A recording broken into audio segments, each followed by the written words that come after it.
अनंत संसार समुद्रतार नौकायिताभ्यां गुरुभक्तिताभ्यां वैराग्य साम्राज्यद पूजनाभ्यां नमो नमः श्री गुरुपादुकाभ्याम्। श्री गुरुभ्यो नमः। हरि ओम।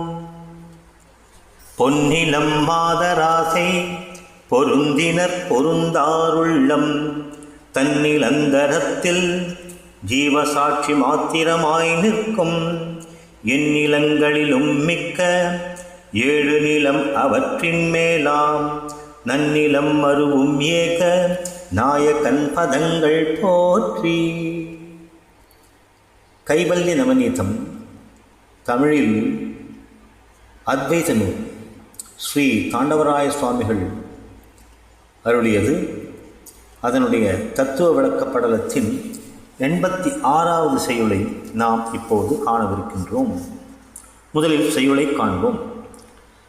எத்தனை நாள் ஞாதாவும் ஞானமும் இருக்கும் முன்பால் அத்தனை நாளும் வேண்டும் அப்பால் ஓர் செயலும் வேண்டா நித்தமும் வெளிபோல் பற்றா ஞேய மாத்திரமாய் சீவன் முத்தரானவர் விதேக முக்தி பெற்றிருப்பார் என்றும்.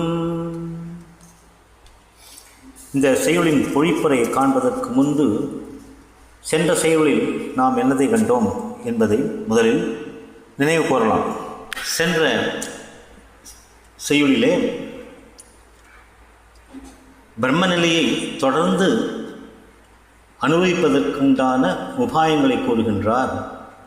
அதில் ஸ்ரவண மனன நிதித்தியாசனம் என்கின்ற 3 வழிகளை குரு சீடனுக்கு உபதேசிக்கின்றார். இந்த 3 வழி என்னவென்று கேட்டினால், நல்ல வேத நூல்களை காதினால் கேட்பது, அதனுடைய தத்துவார்த்தங்களை மனதில் நிறுத்தி சிந்திப்பது, அதன்பின் அறிவை ஆராய்ந்து தெளிவடைவது என்று நாம் புரிந்து கொண்டோம். அதை தவிர வேறு வழி என்றும் உபாயம் ஒன்றும் இல்லவே இல்லை என்றும் குரு அவனுக்கு உபதேசிக்கின்றார். இப்பொழுது இந்த 86வது செயலுடைய பொழிப்புரையை நாம் காண்போம். உன்பால் எத்தனை நாள் அஞ்ஞானமும் சந்தேகமும் விபரீதமும் ஏற்படுகின்றதோ அத்தனை நாளும் இந்த ஞான சாதனைகளும் உன்னிடம் இருக்க வேண்டும்.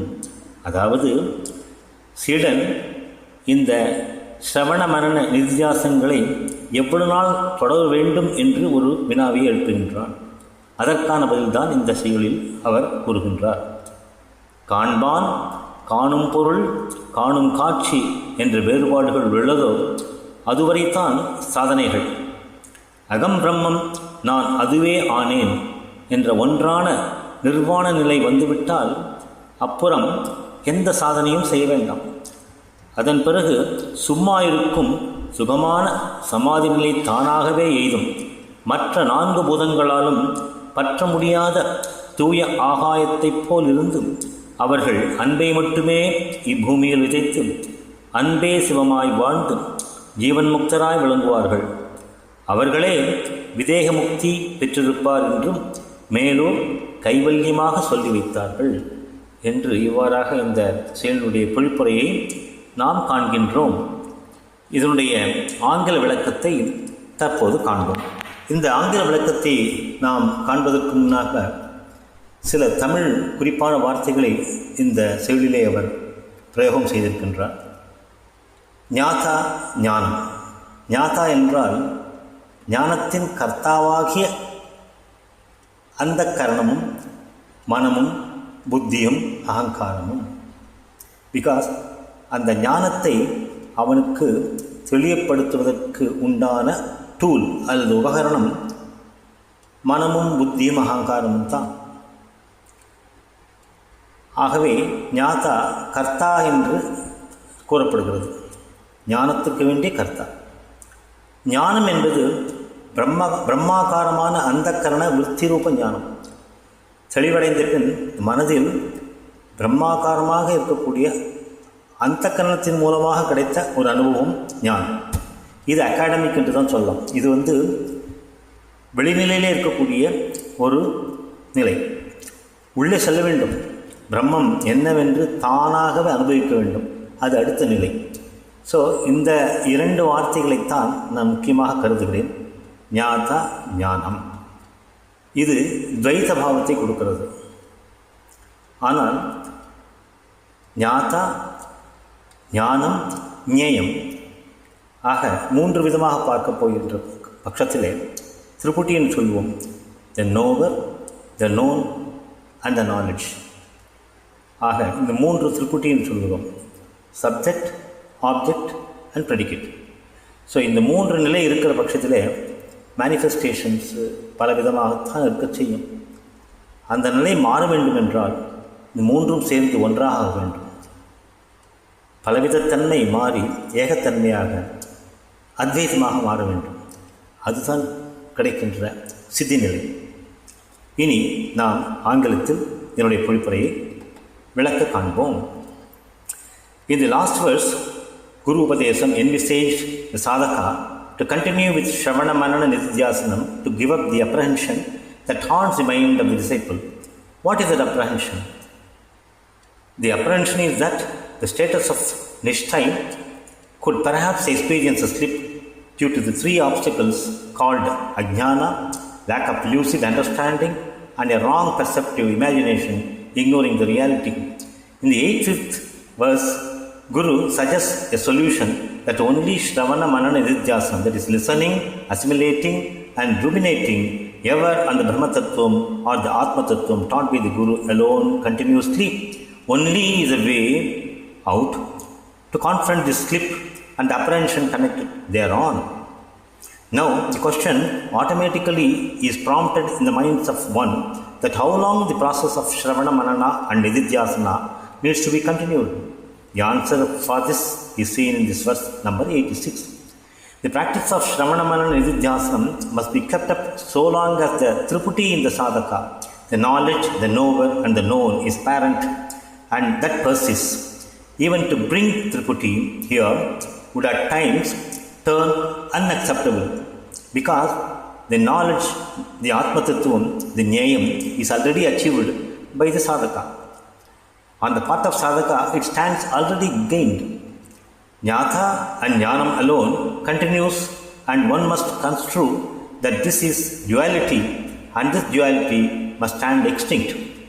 Here the presence of Brahmakara Jnanam, and that must also get extinct. This Brahmakara Jnanam is the one that he was initiated through Guru. It would not amount to his own experience, and this experience needs to be absolutely of one's own. That is, the absolute, and this leads to self-realization. No effort is necessary thereafter. A pair of important padas are seen used in this verse, or they are Jnana and Jnata. Jnata is the Karta with whose help he achieved the Jnana is Antakarana. This is termed as Antakarana Vriddhi Jnanam, and one must understand that the Jnanam or the wisdom is achieved with the help of Antakaranas, which has an inherent Ahankara in it. This is the presence of Triputi, where the oneness between the knower, known and the knowledge still has not been achieved. The abolition of Triputi here is an inevitable need for the discontinuance of the Shravana Manana Nididhyasana. If there is a persistence, Chintana, and consistency of the mind that prompts and results in Ekagraha Chintana, then one-pointed contemplation upon the Atma Tattvam would not require any further efforts. This forms the absence of Triputi in the minds, and at this stage, the sadhaka will not even think of the presence of such Antakarana Vriddhi that supported the achievement of Jnana. The Jnana becomes an unobstructed one. This is the appropriate time that he would not even have the sense of continuing practice, or even there would be the cessation of the practice. He would ever remain pure as the ether, as untainted, and thus shall stand liberated while being alive. One will live forever as that, even after being disembodied. the Jivan Mukta is certain to gain the status of Videha Muktam. Thank you for now. Let us wait till tomorrow for the next verse.